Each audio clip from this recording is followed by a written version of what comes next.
Well, that's my bike. It's a 2007 Yamaha V-Star. Even though it's a 2007, I just got it.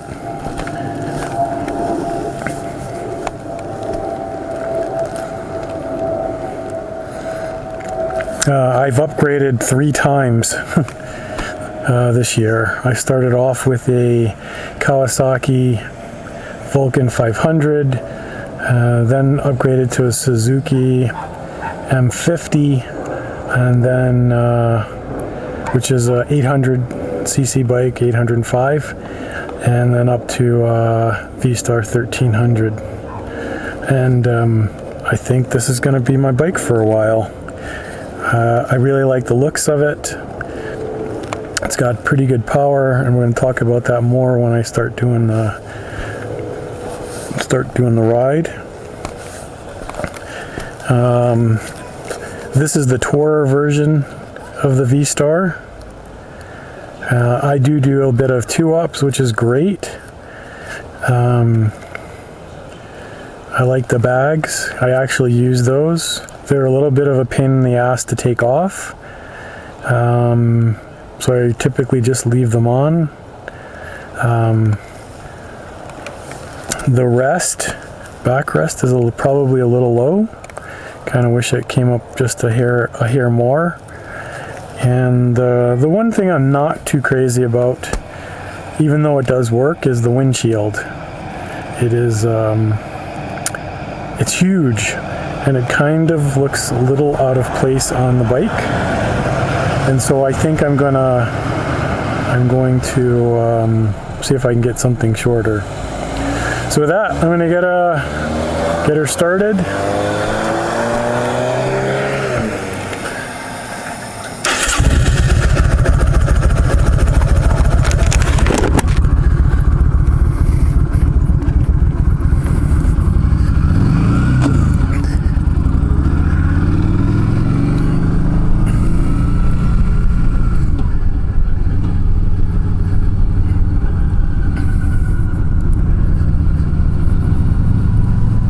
So let's talk about a few things about the bike, what I like, what I don't.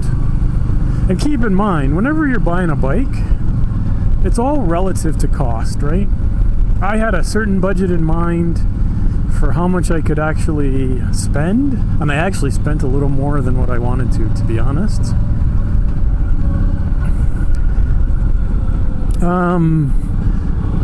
You know, I'm sure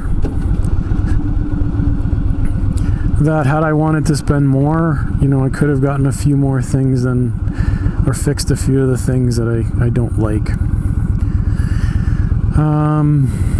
So let's talk about looks, the overall look of the bike. As I said in the first part of the video, the only thing that really kind of drives me crazy about this bike is the windshield. It works, and I've taken it off a couple of times since I've had it, just to ride around, and the windshield makes a huge difference. Especially when you're on the highway, so it's definitely worth having. But it's just kind of ugly. It feels like it's a little oversized for the bike. Yeah, and so I'm not that crazy about the windshield. Pretty much outside of that, I like everything else about the way the bike actually looks. I like the seat, I like kind of the flowing lines, I think it has an appropriate amount of chrome. I like the wheels, and I know for tourers, I guess, some people are not, they like spoked. But I think there's a bunch of advantages for not going spoked. So these are aluminum cast, which allows the tire to be tubeless, which is supposed to make it better. So if I'm going to grade the overall looks of the bike, I'm going to give it an 8.5.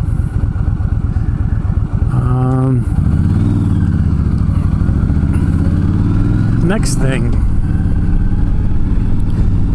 power, 1300 cc's.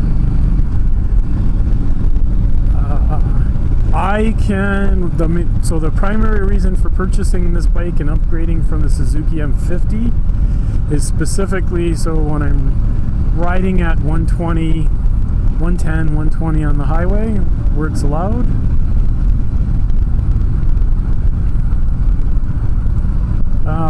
I can do that without a lot of buzz, a lot of vibration, you know, and on this bike, you know, doing 120 is not a problem. There's no vibrations, the mirrors don't vibrate. It almost doesn't feel like you're doing 120 when you're actually riding on the highway, which is pretty spectacular.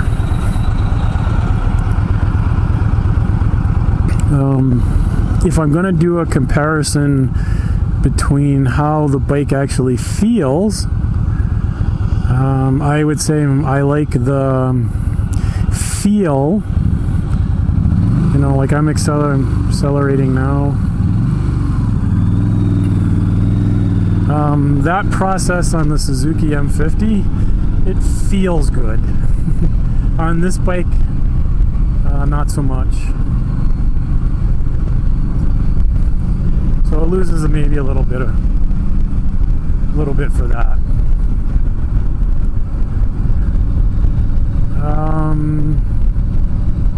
So how would I grade? I would probably give, you know, 1300 cc's, and the way that the power actually feels, I'd give it an 8.5 too.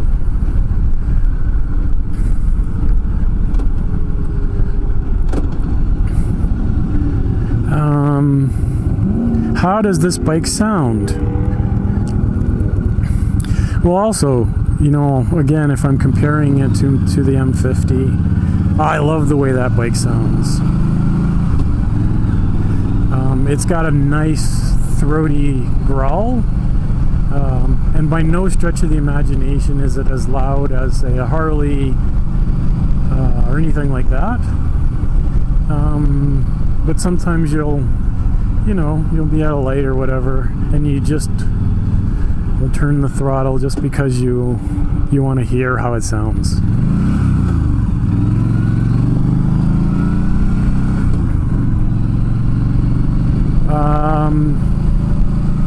Now there's a few things I think that you can do to this bike to make it sound better.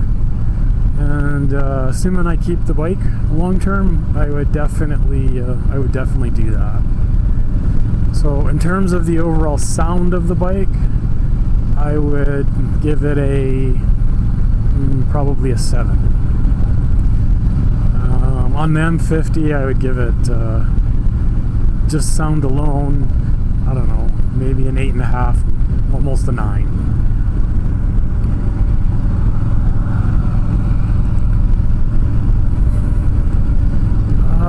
Next up, transmission. You know, when I was kind of looking up this sized motorcycle and sized cruiser, there in a few times I heard that these size engines with the transmission are a little clunky.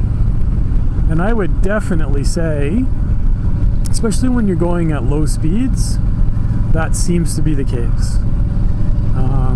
I rode 2 VTX 1300s before I rode this bike, and the first one I rode, I actually thought that there was a problem, so I walked away from it.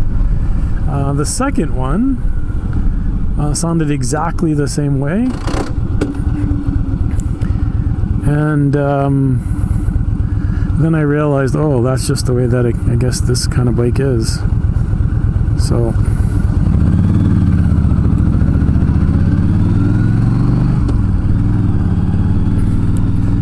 so the transmission, I would say I'd give it a 7. It works, and I would say one of the nice things is that you can find neutral. But by no stretch of the imagination would I say that I feel like this is a super smooth transmission. Everything is a loud clunk. I don't know if you can hear that as I'm doing it.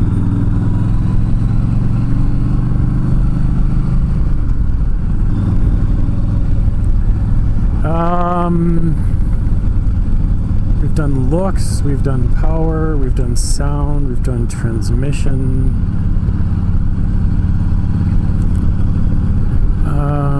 Comfort. We haven't talked about comfort. Again, I'll kind of go back to a couple of the other bikes I've had. The Vulcan 500, even though the seat looked plush, you definitely would have to take you could only sit on that thing for an hour, and then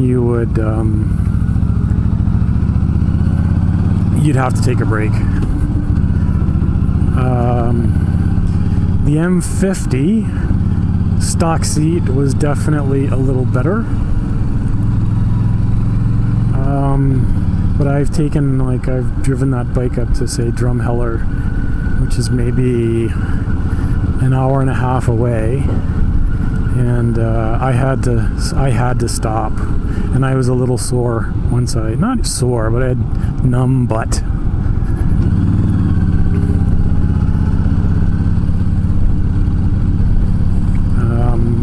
I upgraded the M50 to a Mustang seat, and that seat was super, super comfortable. And I could ride around on that bike for, I don't know, 4 hours, 5 hours before I would, I would start to feel anything, to be honest with you.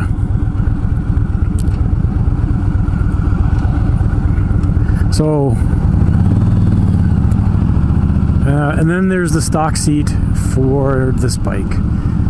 This seat is not quite as comfortable as the Mustang seat, but it's not too bad. I haven't taken any super long trips with it so far, but I've ridden maybe a couple hours in a stretch here and there, and without issue. So the stock seat is good. One of the other things that that I really like, and one of the reasons I wanted to get this kind of a bike, is the M50 is a sport cruiser, and so it has pegs, and so if you're driving around all day, that gets a little tiring.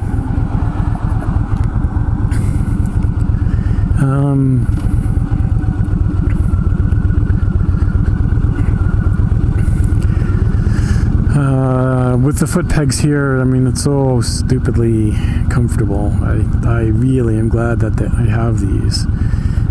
The other thing that contributes to the overall comfort on this bike is the heel-toe shifter.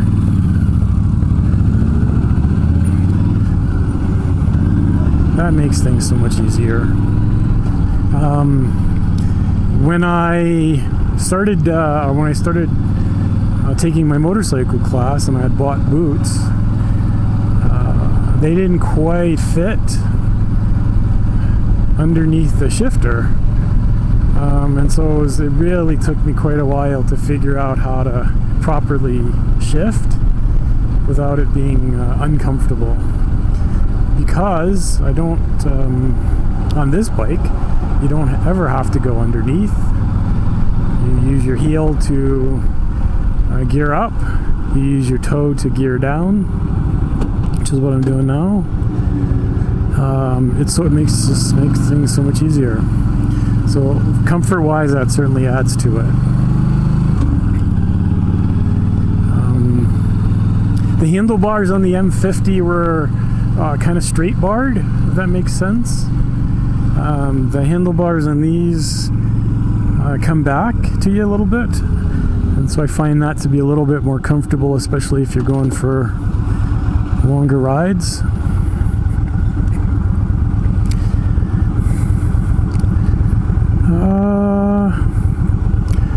Trying to think if there's anything else. Suspension is pretty good. That's not too stiff, not too soft.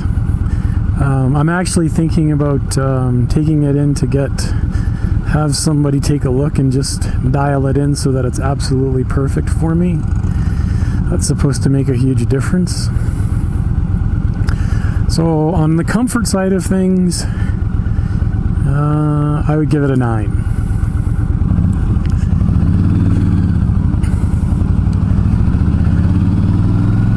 And lastly, let's just overall fun.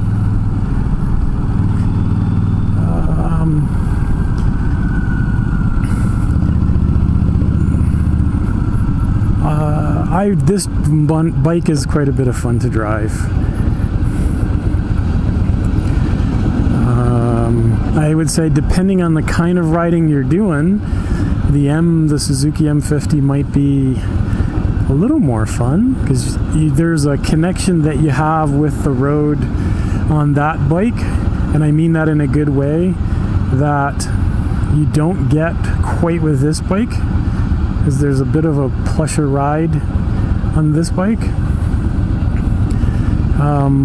But to do that for hours and hours and hours on end, you know, can be really draining. There's some days I went riding on my M50, and the only thing I wanted to do when I got my clothes off was just to go to bed. I was so tired. This doesn't sap your energy to the same degree, and yet it's super comfortable. It's still fun. We have a few twisties around here, and it's fun. So, fun factor on this bike, I definitely I'll give it a 9. Anything and then miscellaneous.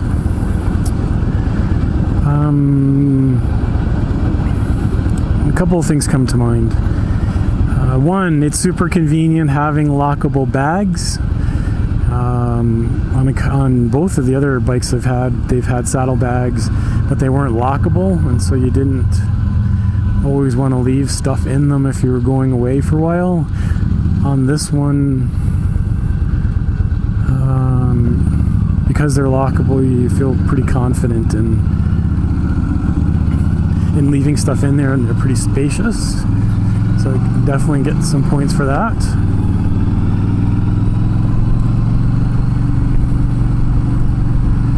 The one a negative is this bike, even though it's liquid cooled, fuel injected, it generates a lot of heat. I do a lot of city driving, and the heat that comes off of this guy, if you're sitting there for a long period of time, is painful. Really, really hot. And in the same kind of conditions, I don't ever remember my M50 getting that unpleasantly hot. So it maybe loses a half point overall because it generates so much heat. But of course it has so much power, so maybe that just makes sense. Surprisingly, gas mileage is pretty close. I got about 47 miles to the gallon on the M50. I get about 45 miles to the gallon with this guy. So still pretty efficient, and I try to take this bike wherever I can. This gas is really expensive here. So I think that's it. So overall, again, so I started off talking about buying a bike relative to the money that you have available to you. And so I would easily say, relative to the money that I've spent on this bike, I'm stupidly happy. I think it was a good purchase. I don't feel like I'm gonna have to upgrade it another 2 months. It rides exactly the way I want.